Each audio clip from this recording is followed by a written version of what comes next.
Good morning mga ka-kitchen! Happy New Year! Welcome back to my channel, Gheng Kitchen's Vlog. Today, magluluto tayo ng steam Lapu Lapu. Para maiba naman, it's about time na mag-fish muna tayo dahil tapos na tayo sa puro karne. So this time, less pots tayo. Kaya magluluto tayo ng steam Lapu Lapu. I have here yung mga ingredients na gagamitin natin. The olive oil, yung ating ground pepper, ginger, we have the chicken salt, the onion, the chopped onion na ilalagay natin dun sa pinaka-tiyan ng fish. I have here also the onion leeks and yung tanglad or lemongrass, and then ayun yung ating giant Lapu Lapu. Ayan, ayan. I-steam natin siya. So guys, panoorin nyo ako kung paano yung aking style ng pag-i-steam ng fish Lapu Lapu. So first, irarab lang muna natin ng chicken salt yung ating fish. Ayan, nilinisan na to ng aking husband. Tingnan nyo guys, meron siyang taba. Nakikita nyo ba yan? Meron siyang taba sa gitna yung puga. Nalinisan na to ng aking husband. So ayan, malinis na talaga siya. So irarab lang natin siya ng ating chicken salt.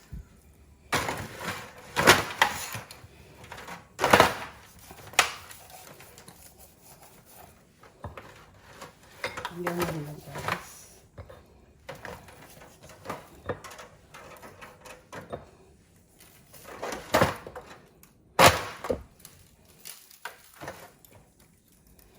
Masarap ito guys, lalo na tayo katatapos lang ng mga okasyon. So umay pa tayo sa puro karne, yung matatabang pagkain. So ito, perfect ito.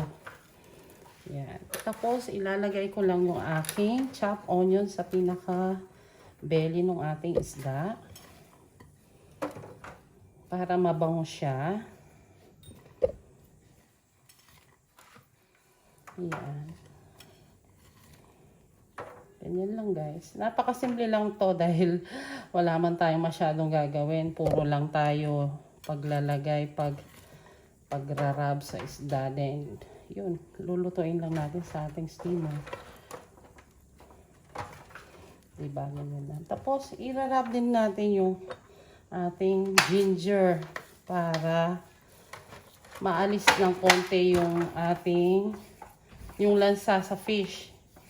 Kasi alam naman natin na yung fish talaga is malansa yan. So, para mabawasan lang ng lansa, irarab lang natin yung ating pinaka-ginger. Then, budburan na rin natin ng pepper. Ganyan lang guys. Ganyan lang kasimple. Yan.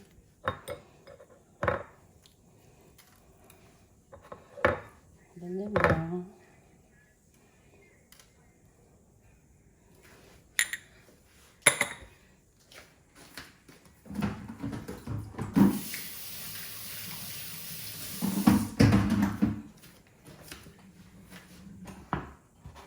Gagamitan natin siya ng foil para maganda siya. So yan, sa ating foil, lalagyan natin ng dahon ng tanglad or yung tinatawag nating lemongrass para hindi didikit yung ating fish mismo dun sa foil. At the same time, nakakadagdag din ng flavor itong ating lemongrass, diba? Nakakapagpabango. Lalagyan din natin siya ng pinaka-onion sa parang beddings niya, ganyan lang. Same thing ang gagawin natin on top of the fish. Ito yung sa pinaka-ilalim ng fish. So, para maging flavorful siya, diba? Ayan, guys. Tapos, ito. Nalagay natin yung ating fish like this. So, bubutan natin para may lasa siya, yung ating chicken sauce. Ganun din ang gagawin natin on top of the fish. Para hindi didikit yung mismong foil. Saka yun nga, yung para merong lasa. Nagiging flavorful ang ating steam Lapu Lapu. Yan. Ganyan na guys. Then, i-dissolve lang natin ng konting olive oil.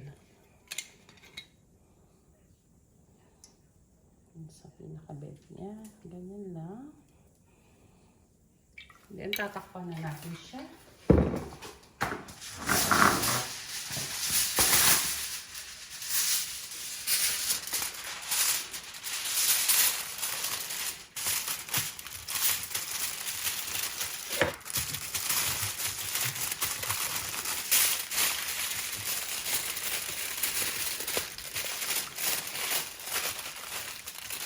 I-steam lang natin to ng 20 to 30 minutes hanggang maluto na siya. So, ganyan lang guys. Tapos isasalang na natin siya sa aking steamer. Diba guys? Meron na tayong steam Lapu Lapu. Ayan mga ka-kitchen. Sinalang ko na yung ating steamer. Hayaan lang muna natin kumulo yung tubig bago natin ipatong yung ating fish. Tingnan nyo mga ka-kitchen yung ating fish. Napakalaki niya. Bumaluktot na yung pinakabuntot niya. Ayan.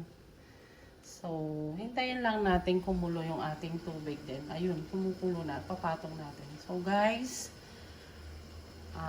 as always, sa lahat pa ng hindi nakakapag-subscribe sa aking YouTube channel, don't forget to like, share, and comment na rin para kung meron kayong gusto na malaman or matutunan or pwede ko ring matutunan, paki-comment na lang down below. And then, click the notification bell button para updated kayo palagi sa mga videos na aking i-upload soon. So guys, papatong na natin yung ating fish. Yan, sinalang ko na yung ating fish. So, we will wait for 20 to 30 minutes para maluto yung ating fish. Then, pakikita ko sa inyo yung ating final result kung ano yung itsura ng ating steam Lapu Lapu. Thank you for watching guys. Sana nag-enjoy kayo.